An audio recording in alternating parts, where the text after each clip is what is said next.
Muy buenos días a todas, a todos. Estoy muy agradecida de la invitación de poder estar en esta oportunidad y yo creo y pienso que desde el día miércoles, jueves, ahora viernes, esta presentación se ha ido enriqueciendo con lo que he ido aprendiendo de los demás expositores, con las experiencias que he tenido, con la oportunidad de haber hecho también el primer día un taller sobre formación de pacientes estandarizado.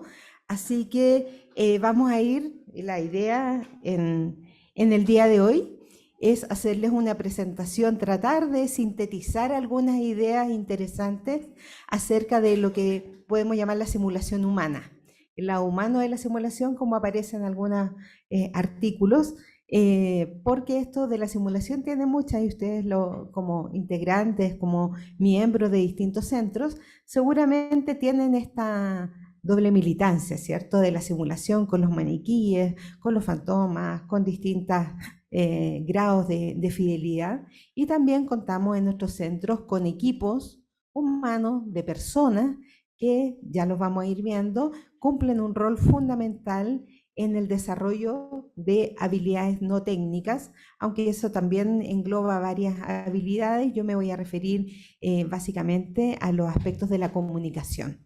Entonces, en la propuesta en la mañana de hoy, mostrarles un poco mi rol como representante de ASPE, qué es lo que hace ASPE o qué es ASPE, contar brevemente algo de cómo ha ido evolucionando esta faceta de paciente simulado a lo largo de las distintas décadas, mostrarles un poco la experiencia que tenemos en la Universidad de Chile y finalmente voy a terminar con algo de evidencia sobre la efectividad y el impacto. Yo me gusta usar esa palabra del impacto que tiene la utilización de la metodología de pacientes simulados en el desarrollo de las habilidades de comunicación de estudiantes de ciencias de la salud. Así que eso es lo que vamos a mostrar hoy. Y las fotitos que tengo de referencia no son sacadas de internet, son de nuestro propio centro. Ahí ven a ustedes a una estudiante con un paciente simulado que no es un actor profesional, él es un arquitecto, fíjense, un arquitecto retirado que tiene tiempo libre, que se capacitó, porque hay que tener una buena capacitación, no solamente aparecer y tener interés. Se capacitó como paciente simulado y ahora está participando en nuestro equipo hace ya varios años y muy exitoso y muy efectivo lo que él hace haciendo de paciente con nuestros estudiantes. Bien, como les decía, yo represento en esta oportunidad, la invitación es hacia esta organización que es ASPE, es la Asociación Internacional de Educadores de Pacientes Simulados. Ya es una institución, una organización bastante extensa, tiene muchos integrantes, pero yo diría que el 99,9% de los miembros de ASPE son de Norteamérica. Y Norteamérica, bueno, estamos en Norteamérica, pero ustedes son de Estados Unidos y Canadá. Hay también un mínimo porcentaje de personas de Asia y Europa y de verdad somos muy poquititos los que pertenecemos a otros países. Y lo digo con humildad, con orgullo, pero también con un poquito de vergüenza. Soy la única representante latinoamericana de esta organización. Así que este es mi mensaje para todos ustedes. Si están en estas actividades con pacientes simulados y desean ir más allá, desean aprender más de esta metodología, desean difundir lo que ustedes hacen con su grupo de pacientes, hay una invitación abierta a integrar ASPE, a inscribirse. Existe un comité internacional en el cual la doctora Vianney decía que soy en este momento la vicepresidenta, el próximo año ya me corresponde ser la presidenta del comité internacional.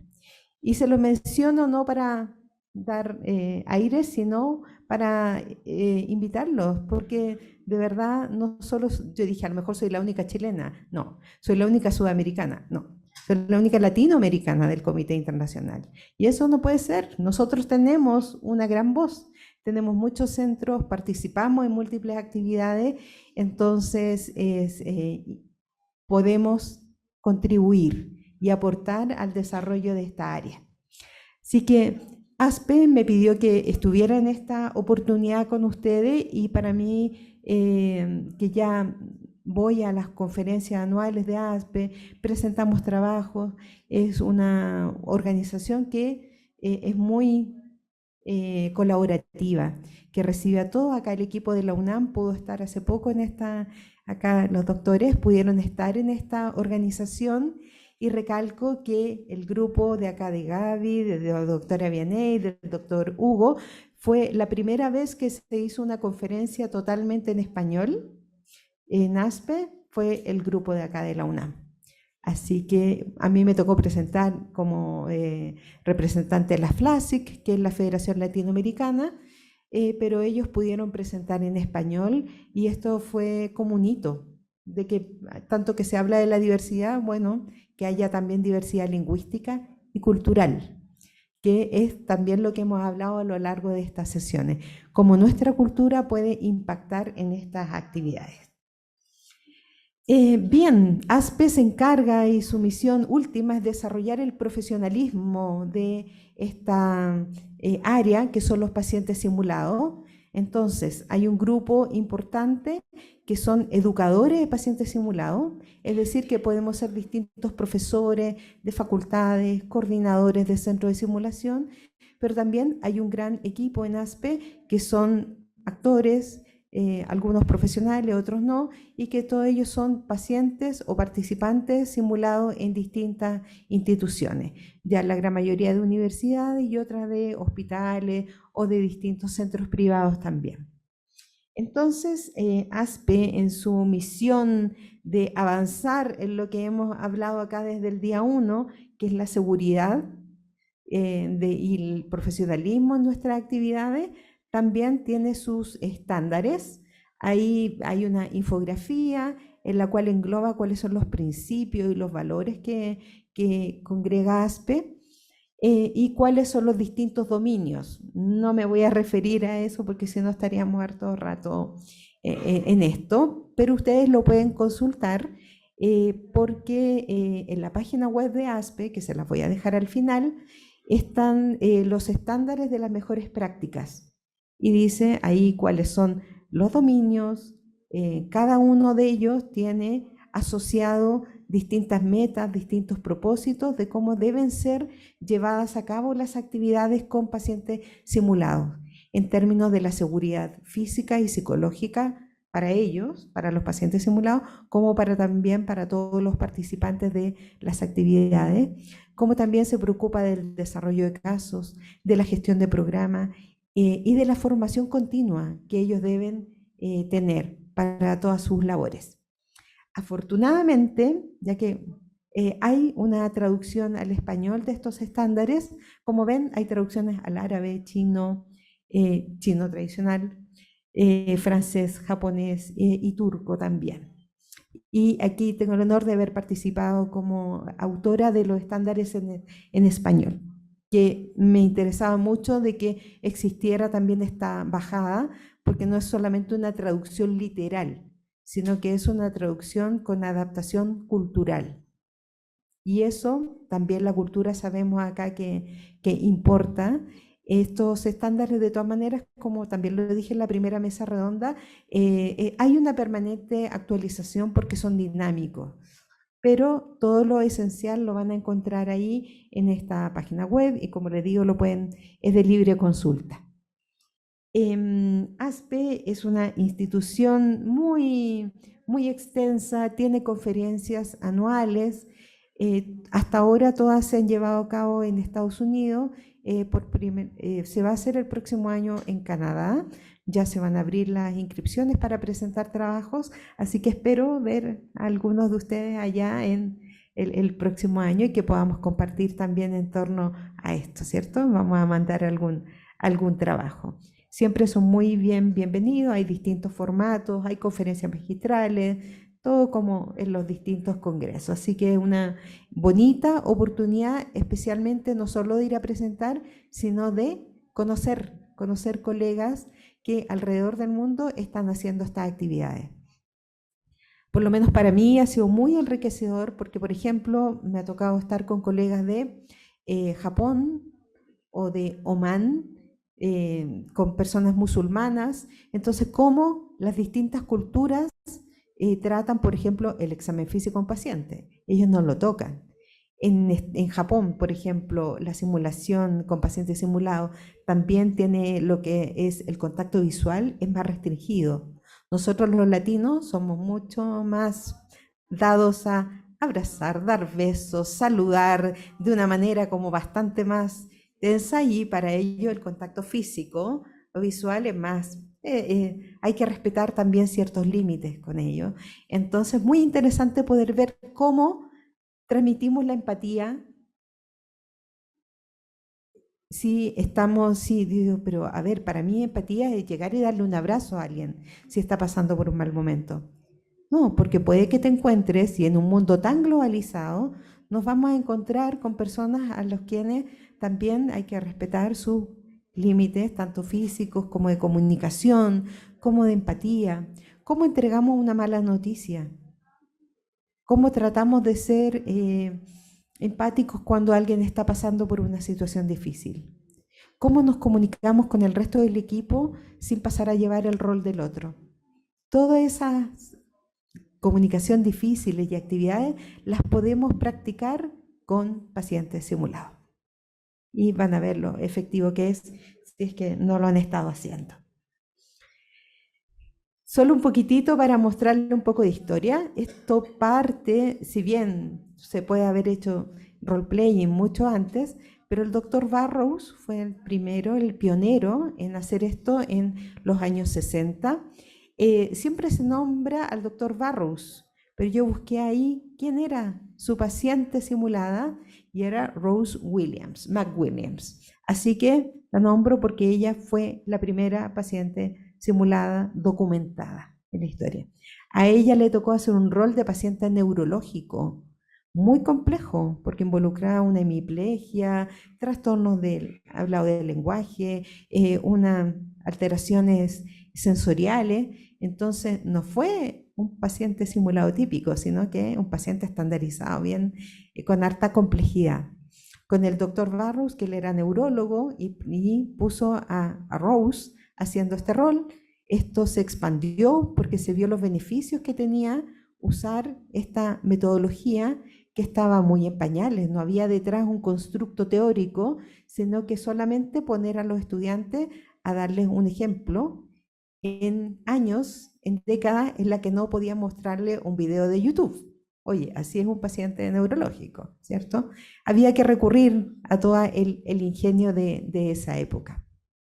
De ahí en adelante esto rápidamente fue aumentando interés porque se vio de que era efectivo, ¿cierto?, trabajar con personas que tenían distintas condiciones de salud, distintas enfermedades, y ponerlas en contacto con estudiantes para que ellos aprendieran.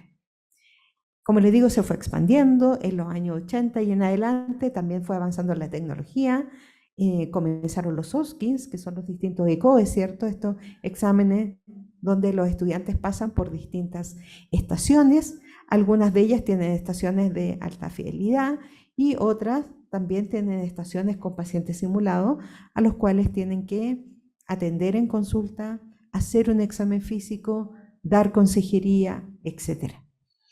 Esto ya está muy expandido en el mundo, y ya no solo para enfermería o medicina, que son los estudiantes que más acceso tienen a áreas de la simulación, sino también se ha expandido a las demás carreras de la salud, como terapia física, terapia del lenguaje, nutrición, matronas, etcétera, distintos profesionales. ASPE también comenzó por ahí hace más de 20 años, y dijeron, esto tiene que ser más profesional.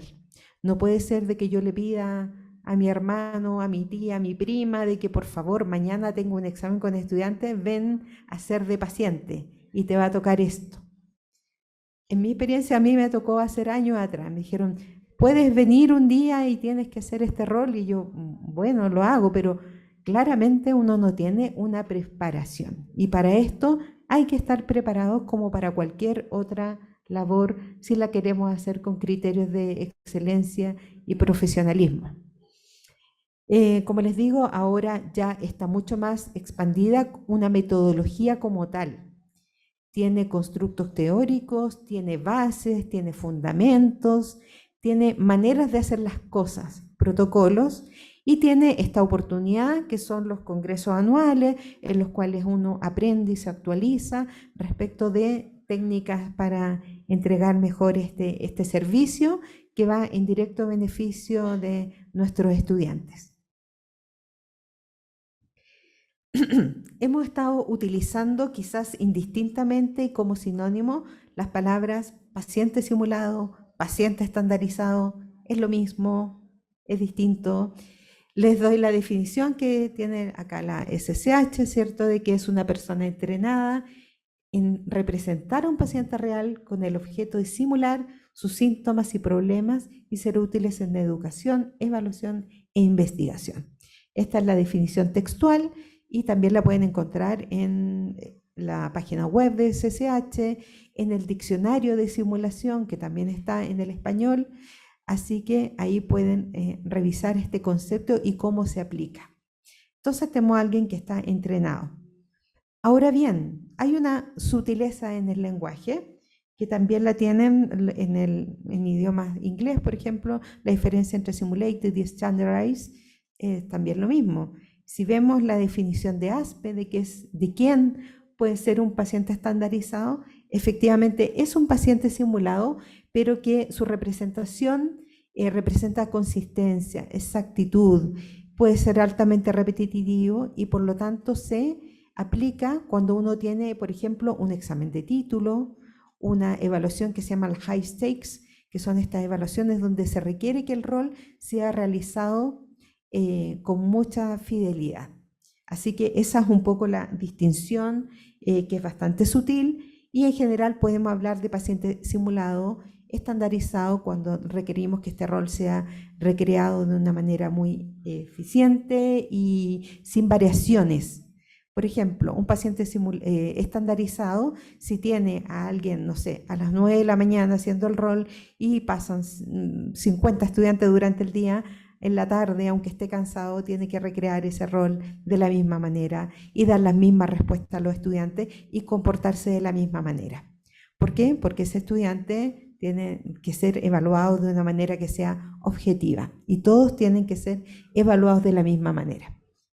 Esa es un poco la consistencia y este es del librito de Gail Gliva. Ahí se habla en esta transición, porque no todo es tan estático, sino que es una transición de que alguien que realiza un role-playing hasta alguien que realiza esta representación con un alto grado de estandarización. Esa entonces podemos hablar también, se habla de participante simulado, y lo vamos a ver porque ellos no solamente hacen de paciente, sino que pueden hacer de otro profesional, por ejemplo, o de un familiar. Acá ven fotitos referenciales de alguien que, por ejemplo, está también con estos part tasks, ¿cierto? Con esto para simular de que es una persona embarazada y ahí podemos nosotros como profesores estar viendo afuera el desempeño de los distintos participantes. Hay una guía que se les recomiendo, que es de la guía de la Amy, donde habla del uso de los pacientes simulados en la educación médica, cómo ellos deben tener todos estos criterios y protocolos para su entrenamiento, para su formación, para la mejora continua de toda esta área. Así que eso lo dejo ahí para ir avanzando porque queda poco tiempo. Vamos a hablar como de la triada, ¿ya? De la Santísima Trinidad de la simulación con pacientes, que son los 3 roles. Ellos no son solo alguien que representa un rol, eso es muy importante, pero es el número 1. El número 2 es que ellos pueden retroalimentar desde su experiencia como paciente y para eso tienen que estar formados en retroalimentación, pueden analizar aspectos de la comunicación. ¿Quién mejor que ellos que estuvieron con el estudiante para poder decirle, me gustó que te dieras tiempo para explicarme ese término médico y que pudieras explicármelo de una manera simple? Me gustó que me miraste a los ojos cuando me diste esta explicación. Me gustó que fueras empático cuando te planteé tal situación. Para una próxima vez podrías mejorar en los tiempos, hacer un resumen, etcétera. ¿Cierto? Ellos son muy efectivos para dar retroalimentación y también pueden evaluar. Acá a veces los profesores dicen, no, los profesores evaluamos, nadie más evalúa, yo pongo la nota. Esa es una discusión bastante tensa, pero ellos efectivamente pueden llenar pautas de evaluación si están debidamente entrenados para ello. Y pueden hacerlo muy bien, tenemos bastante experiencia al respecto. Entonces, en base a todo esto se ve muy claro, pero son las fases que tiene que haber para la capacitación para ello. Claramente no se ve muy bien, pero tiene que ver con los pasos para acreditar la calidad de los servicios que ellos presentan. Es un área muy profesional de entrenamiento, de formación, de cómo ellos se van actualizando también en distintas técnicas de retroalimentación y de evaluación. Es una oportunidad de práctica clínica que está acorde al currículum. Hemos hablado también de cómo se integra la simulación en el currículum. Esto actualmente en la Universidad de Chile, las 8 carreras de la salud realizan prácticas simuladas con pacientes simulados. Ahí ven también otra foto de otro estudiante y uno de nuestros pacientes donde ellos pueden entrenar estas habilidades de comunicación, de acercamiento a un paciente en un entorno que es seguro, donde se permite el error, donde pueden avanzar y pueden entrenar también escenarios que quizás en la práctica real no se dan con tanta frecuencia. Hay mucha evidencia respecto del rol del paciente simulado en la promoción de habilidades comunicativas, como lo mencionaba en la mañana Cristina, se habla de habilidades sociocognitivas, ¿cierto? Donde también a veces se habla de habilidades blandas de comunicación. Lo pueden encontrar con distintos términos, pero todos apuntan a mejorar las habilidades de comunicación, de trabajo en equipo, de liderazgo también a través de los pacientes simulados. Acá hay distintos papers, artículos, muchos, solamente hice una selección acerca de algunos de los artículos esenciales que fundamentan y que dan evidencia de la utilidad de la simulación con pacientes para la formación de nuestros estudiantes. Así que atreverse a usar esto. Y aquí una foto también del libro de Gail Gliva como editora, donde tiene muchos coautores, donde ella fue discípula directa del doctor Burrows después. Ella es una educadora y fundadora de ASPE. Y también nos invitó a participar en uno de los capítulos, a aportar nuestra experiencia desde Sudamérica. Bueno, insisto, no me quiero detener en esto, pero hay mucha evidencia respecto de la utilidad de usar pacientes reales y simulados en la educación de estudiantes de pre y de posgrado también. Y como también lo pueden encontrar en inglés como las non-technical skills, ¿ya? Pero habla acerca de la utilidad en la evaluación y en este uso de esta metodología. Voy a sintetizar entonces ya para ir un poco haciendo la parte final acerca de la utilidad entonces de esta metodología. Uno, porque es experiencial, es decir, les permite a los estudiantes experimentar situaciones tal como si fueran en la realidad. Acá hay libertad de acción, ustedes pueden crear guiones a partir de sus pacientes reales, les cambian el nombre, anonimizan datos y ya tienen un caso que se puede transformar en algo simulado. Cuando usted dice, me gustaría que mis estudiantes que no vienen de este paciente real, a lo mejor lo podemos recrear en una simulación. Se desarrollan habilidades de comunicación, de empatía, de asertividad, de comunicación difícil. Me acaba de llegar, por ejemplo, una invitación del Ministerio de Salud de Chile para que lo apoyemos como Universidad de Chile en la donación de órganos. Usted comprenderá lo difícil que es sostener una comunicación con un familiar cuyo, no sé, papá, hijo, familiar directo está a punto de fallecer y les golpean, ¿usted nos podría donar los órganos, por favor? Esa conversación, que es tan difícil, no ha tenido un entrenamiento simulado, más allá de que lean guías teóricas. Y nosotros vamos a apoyar en el entrenamiento con pacientes simulados para que estos profesionales puedan entrenarse en esta comunicación que es tan compleja. Bueno, evidentemente aporta en el trabajo en equipo, la oportunidad de hacer trabajo colaborativo, aprender del rol de los otros, también es fundamental. Como cuarto punto, también ayuda en la toma de decisiones, en el manejo de estrés. En la medida que practicamos y practicamos, los estudiantes van a desarrollar esta capacidad para lidiar con situaciones que se van a dar cuando ellos estén frente a un paciente real. Y finalmente, todo, que también lo hemos comentado a lo largo de estas presentaciones, lo que tiene que ver con aspectos culturales, con los sesgos que uno tiene. Todos tenemos sesgos, todos tenemos prejuicios. Alguien puede tratar distinto a un paciente que llega vestido de una determinada manera, que habla de una determinada manera, que representa una clase social distinta, que representa a alguien con una diversidad sexual, que es alguien que quizás es neurodivergente. ¿Cómo llegamos y nos enfrentamos? No podemos tener un molde, no hay recetas de cocina, sino que debemos adaptarnos a estas distintas, a toda la diversidad que existe y que bueno que exista esta diversidad, pero para ello nuestros estudiantes tienen que estar preparados. Solo un ejemplo que me acordé ahora, una vez teníamos un traje de alguien de una monja, no sé si acá se dice igual monja, bueno, una monja. Y pusimos a una paciente simulada vestida de monja y eran estudiantes de medicina que tenían que hacerle el examen físico a los pacientes. ¿Qué creen ustedes que pasó con los estudiantes? No le hicieron el examen físico, porque ¿cómo le iban a pedir a una monja que por favor se desvistiera? Y ahí, wrong. Porque tienen que pedir el permiso, etcétera, pero tienen que examinar a su paciente, independiente si es monja o no. Y tienen que hacerlo, bueno, con respeto, etcétera, pero era una tarea. Haga el examen físico a su paciente. No se atrevieron. Y así, entonces hemos tratado de, obviamente esa estación no tenía una nota ni calificación, pero decimos, miren, si lo hubieran visto vestida de otra manera, le habrían hecho el examen físico. ¿Sí? Y así, una vez le pedimos a una paciente simulada que se vistiera de una forma muy provocativa, con una falda corta, con un gran escote, etc. Y lo primero que hicieron fue preguntarles por temas de sexualidad y si era promiscua o no. Prejuicios que todos tenemos.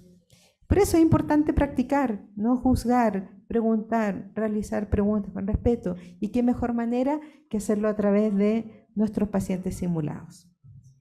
Con eso ya voy finalizando y quiero mostrarles, si me alcanza el tiempo, un video súper cortito que es de nuestro centro y cuando termine lo comentamos brevemente.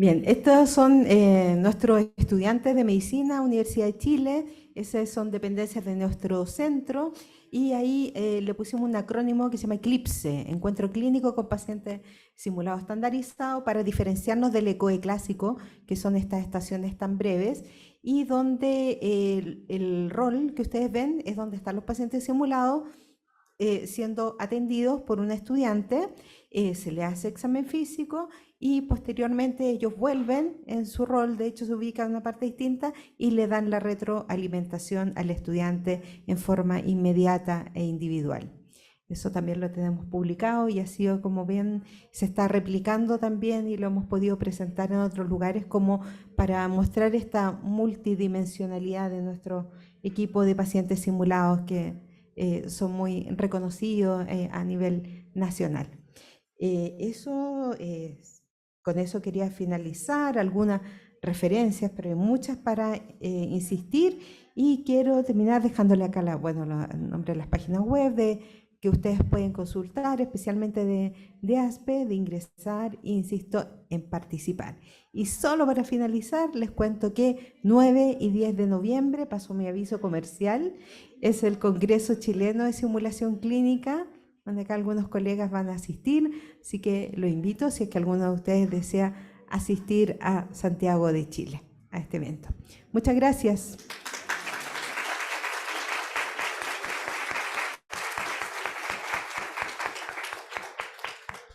Damos las gracias a la licenciada Claudia. Abrimos un pequeño espacio para hacer algunas preguntas. Si alguien en el auditorio tuviera alguna pregunta en este momento, puede levantar la mano. De ese lado tenemos a alguien en el micrófono. Adelante. Muchísimas gracias por la ponencia, muy interesante, pero sí me gustaría saber, referente al paciente simulado, ¿cuáles son los cuidados psicológicos que se tienen en algunos escenarios en donde sí pudiera, sobre todo en el paciente estandarizado, generar algún riesgo en ellos? ¿Cuáles son las recomendaciones? ¿Cuáles son los cuidados que se ha tenido? Y si nos comparte un poquito de su experiencia. Sí, bueno, ASPE en sus estándares, el primer dominio es ambiente seguro de trabajo. Y el primer punto de este dominio tiene que ver con la seguridad física y psicológica, e incluso con la posibilidad de que ellos se retiren de una simulación si se sienten vulnerados en algún momento. Entonces, para nosotros es súper importante eso, lo tenemos bien en cuenta porque nos han pasado situaciones complejas, tanto de riesgo de seguridad física, de que alguien, por ejemplo, un estudiante pase y, no sé, quiera hacerle un examen físico y quiera, no sé, de verdad pincharlo o hacerle algo, y ahí hay que detener esto. O también riesgo de seguridad psicológica, que tiene más que ver con los aspectos emocionales, de que le hagan preguntas que no corresponden o que los traten de una manera que no sea respetuosa. Entonces tratamos de tener todo lo previo controlado. Es decir, conversaciones con los docentes y los académicos que están a cargo del caso, cuál es su objetivo de aprendizaje, si ese objetivo se alinea con la actividad, y hay un formato que usamos como bien específico donde dice si incluye o no temas sensibles, y ahí nosotros cuando le asignamos en un caso a un paciente le preguntamos, ¿te sientes cómoda con esto? Por ejemplo, si le tocara hacer este caso que les comentaba de que queremos que alguien vestirla de una forma muy provocativa, ¿te sientes cómoda con eso? ¿Sí o no? ¿Puedes participar de este caso? O también pasa que a veces ha habido un caso de comunicación difícil, de cuidados paliativos de familiares con cáncer, y justo hay una paciente simulada que está pasando por una situación real así. Entonces, claramente a ella no la ponemos y no la arriesgamos a que participe de eso. No digo que es 100% garantizado, pero tratamos de que ellos se sientan de la forma más cómoda posible para hacer bien su rol. Bien, muchas gracias. ¿Hay alguien más que quiera hacer alguna otra pregunta? Tenemos espacio para una pregunta más. Yo, Armando Iniestra. Dentro del escenario de la simulación, veo que priorizan el concepto de paciente simulado. ¿Lo priorizan derivado a la flexibilidad que se tiene en el concepto o es por alguna otra situación?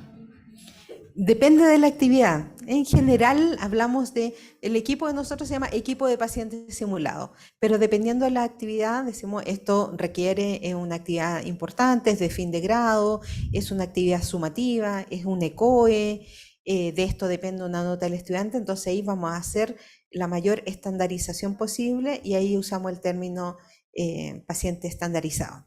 Y cuando tratamos, por ejemplo, con familiares o con otros profesionales, hablamos de participantes simulados. Pero un poco sinónimo dependiendo de la situación.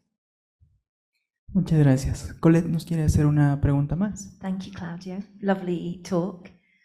I've a sort of two-part question, and apologies if you said it in the main part of your talk. Do you ever bring your simulated patients, standardized patients, into the debrief?